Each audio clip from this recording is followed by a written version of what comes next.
Hello guys. मैं आज start करने वाला हूँ द्विघात समीकरण 10th क्लास चैप्टर है और इसमें मैं आपको बताऊंगा कि आपको कैसे करना है, द्विघात समीकरणों के मूल कैसे निकालने हैं आपके। ओके, देखिए सबसे पहले क्वेश्चन है निम्न समीकरण के मूल ज्ञात करना।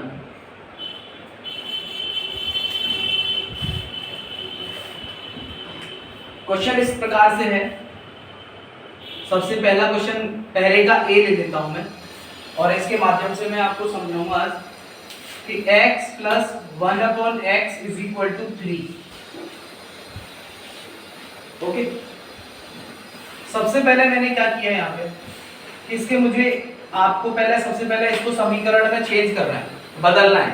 ठीक है, जैसे x plus 1/x is equal to 3 है तो मैं यहाँ पे इसको बैलेंस कर लेता हूँ और एलसीएम यानी 1 और x का मैं यहाँ पे एलसीएम ले लेता हूँ। तो एलसीएम क्या होगा, x होगा। ठीक, दूसरा फिर यहाँ पे जैसे हमारा ये अगर ये हमारा क्या दे रखा है, ये भिन्न है, एक भिन्न ये बन रही है, एक ये बन रही है, तो यानी ये हमारी भिन्न है तो ये अंश हो गया और ये हमारा हर है। ठीक है, तो यहाँ पे सबसे पहले x मैंने नोट कर लिया, फिर इनटू का साइन लगा लिया मल्टीप्लिकेशन का, फिर मैंने 1 का डिवाइड किया x में, तो यानी मुझे क्या मिला x प्लस 1 मैंने यहाँ से उतार लिया, x का डिवाइड x में करूंगा तो कितना आएगा, 1 आएगा। ठीक है, 1 लिख लेता हूँ यहाँ पे इज इक्वल टू 3।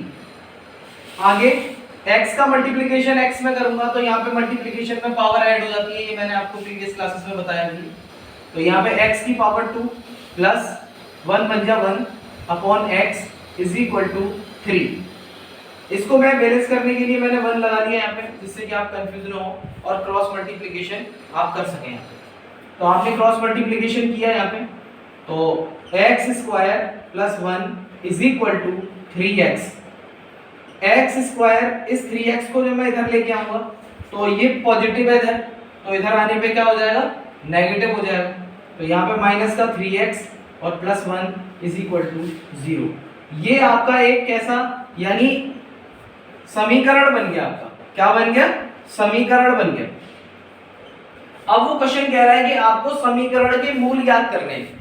क्या ज्ञात करने हैं, क्वेश्चन में कह रहा है कि समीकरण के आप मूल ज्ञात करिए। तो मूल कैसे ज्ञात करेंगे हम, देखिए सबसे पहले ये भी मैं आपको विधि बताऊंगा आज अभी। देखिए द्विघात समीकरण यानी आपका एक द्विघात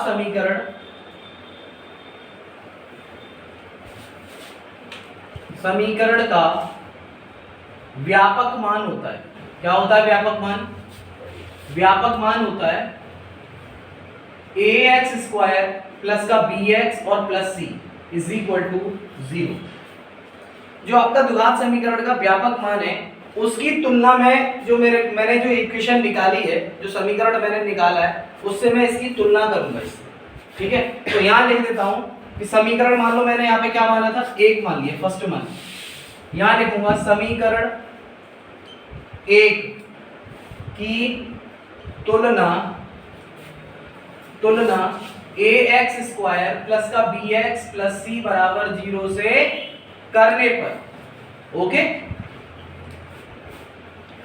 ठीक है गाइस। अब मैं तुलना करता हूं बेटा, तो यहां पे x स्क्वायर माइनस का 3x प्लस का 1, तुलना की मैंने ax square plus bx plus c, क्योंकि ये इसके रूप में ही, ये इसके रूप में दे रखा है। तो अगर मैं x स्क्वायर का कोफिशिएंट की बात करूं इसमें तो a होगा, यानी गुणांक इसका x स्क्वायर का, x का गुणांक क्या है यहाँ पे b और c आपका क्या दे रखा है यहाँ पे, कांस्टेंट यानी हमारा अचर। ठीक, अब इस x स्क्वायर में अगर कोफिशिएंट की बात की जाए यानी कि गुणांक की बात की जाए तो यानी हमारा x स्क्वायर का गुणांक क्या है, तो यहाँ पे a इज इक्वल टू क्या होगा, 1 होगा। क्या होगा, 1 होगा यहाँ पे। ठीक, उसके अलावा b इज इक्वल टू क्या होगा, b इज इक्वल टू जैसे x का गुणांक b है तो x का गुणांक यहाँ पे क्या है, -3। c इज इक्वल टू यानी कांस्टेंट हमारा क्या दे रखा है, कांस्टेंट यानी अचर दे रखा है हमारा 1, तो यहाँ पे मैं लिखूंगा 1। अब मैंने a इज इक्वल टू 1 निकाल लिया, b इज इक्वल टू -3 निकाल लिया, c इज इक्वल टू 1 निकाल लिया, है ना। तो ये मैंने समीकरण की इससे तुलना करने पर तो हमें क्या मिला, ये मिला abc की वैल्यू। अब मुझे द्विघात समीकरण का एक फॉर्मूला होता है, द्विघात समीकरण सूत्र से, जिसे मैं श्रीधराचार्य सूत्र भी कहता हूं और कहा जाता है, जिसे मैं श्रीधराचार्य सूत्र भी कहा जाएगा। ठीक है, क्या होता है भाई, x is equal to minus B plus minus under root B square minus 4ac upon 2a। ये फॉर्मूला किसका है, ये द्विघात समीकरण का फॉर्मूला है और इसे हम श्रीधराचार्य सूत्र भी कहते हैं। ठीक है, समझ में आ रहा है अच्छे से। आगे देखिए, यहाँ पे मुझे क्या करना है, जो आपका द्विघात समीकरण सूत्र निकाला है ये, इसमें आपको वैल्यू रखनी है, a की वैल्यू, b की वैल्यू, c की वैल्यू, आपको तीनों की वैल्यू उठा करके इस फॉर्मूले में पुट करनी है, यानी रखनी है। तो x इज इक्वल टू मुझे क्या मिलेगा, x इज इक्वल टू मिलेगा मुझे माइनस बी यानी कितना है, माइनस और माइनस का 3 plus minus under root b कितना है, माइनस के 3 का whole square minus 4 into a कितना है 1 इंटू c कितना दे रखा है 1 दे रखा है upon 2a। Okay, x is equal to जब मैं निकालूंगा आगे तो minus minus plus 3 plus minus under root minus 3 का स्क्वायर कितना हो गया 9 माइनस 4 बन जा 4 और 1 जा 4 अपॉन 2 a की वैल्यू लगा देता हूं, यहाँ पे 1 रखी जाएगी। तो आपको आंसर क्या मिलेगा, देखिए इधर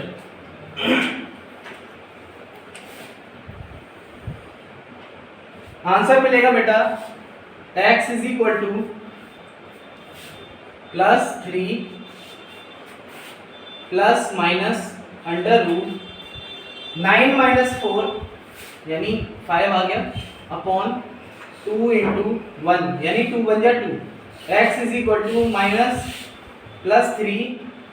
अब इन दोनों में दोनों साइन दे रखे हैं तो पहले मैं प्लस ले लेता हूं। ओके, यहाँ पे मैं पॉजिटिव ले लेता हूं, पॉजिटिव और अंडर रूट 5 अपॉन 2। तो ये पॉजिटिव जब मैंने लिया यहाँ पे तो मुझे x इज इक्वल टू क्या मिला 3 प्लस अंडर रूट 5 अपॉन 2। ये x की वैल्यू मुझे 1 मिली, यानी पहला मूल में मुझे क्या मिला 3 प्लस अंडर रूट 5 अपॉन 2 मिल गया मुझे। ठीक, दूसरा, अब जहां यहाँ पे मैंने प्लस ले लिया, अब एक बार मुझे माइनस से सॉल्व करना है। तो x इज इक्वल टू क्या 3 माइनस अंडर रूट 5 अपॉन 2, ये दूसरा मूल हो गया इसका। यही दोनों इसके क्या चीज दे रखे हैं, मूल दे रखे हैं, जो कि आपको क्वेश्चन में याद करवा रहा है। ओके गाइस, समझ में आया सभी के।